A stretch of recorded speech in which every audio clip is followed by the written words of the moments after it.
तो भारत में कोई नींद की गोली नहीं जानता था, गांव में घोड़े बेच के सोते थे, भले मच्छर भीड़ भीड़ करते रहे। गांवों में कोई नींद की गोली जानता है, नींद की गोली क्या होती है? लेकिन कोरोना के बाद भारत में एक बीमारी आ गई, नींद ना आने की। नींद नहीं आती जी, लेट आती है। ये फिजिकली रोग है कि मेंटली है? नींद ना आना कौन सा रोग है? मानसिक रोग है। तो अपने मन को सेफ रखना है, मुझे बचा के रखना है। तो दुआएं दिल खोल कर देनी है, लेनी है। अब ये नहीं कि कोई बड़े आते हैं, दादी सिर पे हाथ रख दो, दुआ दे दो, बहन जी हाथ रख दो, दुआ फोकट में नहीं मिलती। ये संसार की सबसे कीमती दौलत है। जब सारी दौलत फेल हो जाती है तब दुआओं की दौलत काम आती है। सब दौलत से ऊपर है दुआओं की दौलत। और सोचो कि ये फ्री में मिल जाएगी, मिल भी जाएगी तो रिसीव नहीं कर पाओगे, क्योंकि भारी भरकम है। रिसीव करने के लिए मजबूती चाहिए। तो दुआएं कोई सिर पे हाथ रखने से नहीं मिलती है, मांगने से नहीं मिलती। मांगने वाले को कितना मिलेगा? आपके घर में बोरे भर भर के चावल, गेहूं, दाल सब पड़े हैं। 30 त्योहार पर कोई भिखारी घर पर आया, त्योहार है, आज त्योहार है, कुछ दे दो, इसके नाम पे दे दो, उसके नाम पे दे दो, तो आपके घर में चावल के 4 बोरे पड़े, पर देने वाले को कितना दिया जी?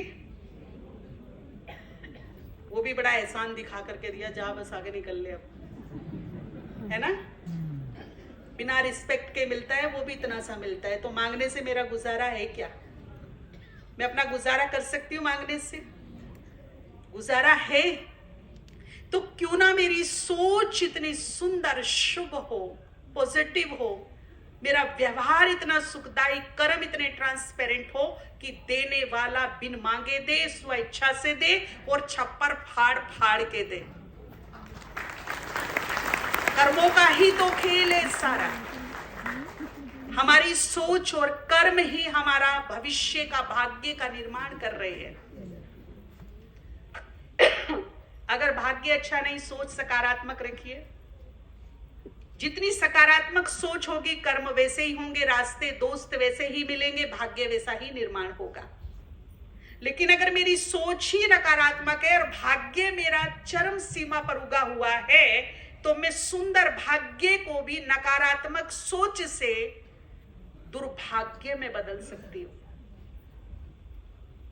और सोए हुए भाग्य को पॉजिटिव और सकारात्मक सोच से, अच्छे कर्मों से जगा सकती हूं, उसे क्रिएट कर सकती हूं, सुंदर सौभाग्य का निर्माण कर सकती हूं।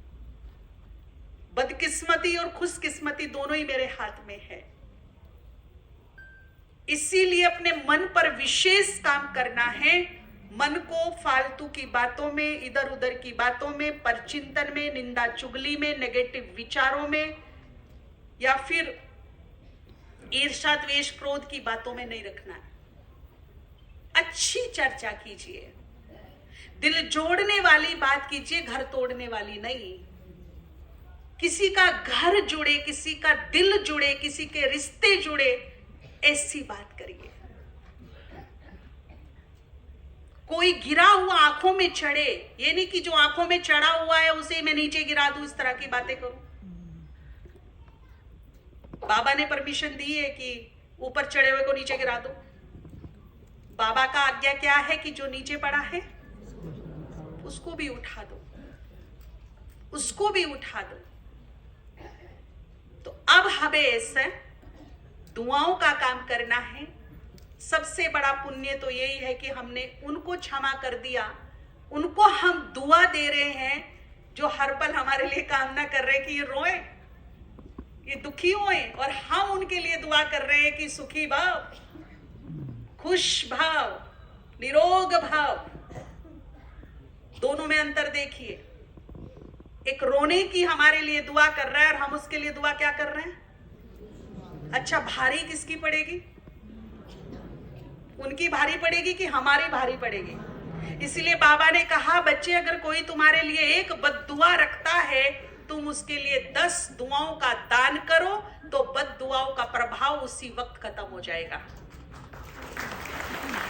उसी ही वक्त खत्म। ये मेरे महावाक्य नहीं है, ये ऊपर वाले के महावाक्य हैं, और उसके महावाक्यों को काटने की ताकत तीनों लोकों में, पूरे ब्रह्मांड में किसी के पास नहीं। उसने जो कह दिया वो संपूर्ण अंतिम सत्य है, संपूर्ण अंतिम, उसके ना आगे कुछ है ना पीछे कुछ है, संपूर्ण सत्य। उसने अगर ये कह दिया कि अगर बद दुआओं के प्रभाव को खत्म करना है तो 10 दुआ दे, तो दे के देख लो, खत्म हो जाएगा, दे के देख लो। अप्लाई करना है। दुनिया में ना सुनने वालों की कमी है ना सुनाने वालों की कमी है। कमी है तो किस चीज की है? हम उसको अप्लाई करें, इसकी कमी है। जितना हम अप्लाई करेंगे उतना हमारा निश्चय बढ़ता जाएगा। जिसको बाबा कहते हैं कि आपके पास अनुभव की अथॉरिटी होना चाहिए। जब तक गुड़ खाया नहीं तब तक मुझे पता नहीं कि वो खट्टा है कि मीठा। जब मैं उसे खाऊंगी तब मुझे 1000 लोग भी बोले, पूरी दुनिया भी बोले कि गुड़ कड़वा होता है, तो मैं नहीं मानूंगी।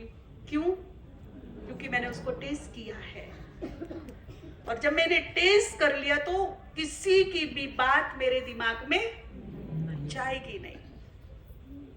तो इसीलिए बाबा कहते हैं करो तो पाओगे, सुनोगे कुछ नहीं मिलेगा, सुन करके अप्लाई करना। भगवान के महावाक्यों में दम कितना है, एक्सपेरिमेंट करके देखिए। सुनने से तो कुछ नहीं होगा। तो एक तो दुआएं देना है सभी को, जिन आत्माओं से नहीं बनती उन्हें प्रभु अर्पण कर देना है, क्षमा। एक माता आई हिमाचल की, उसको एक बेटा है, एक छोटा एक बड़ा बेटा जो है वो अब नॉर्मल है,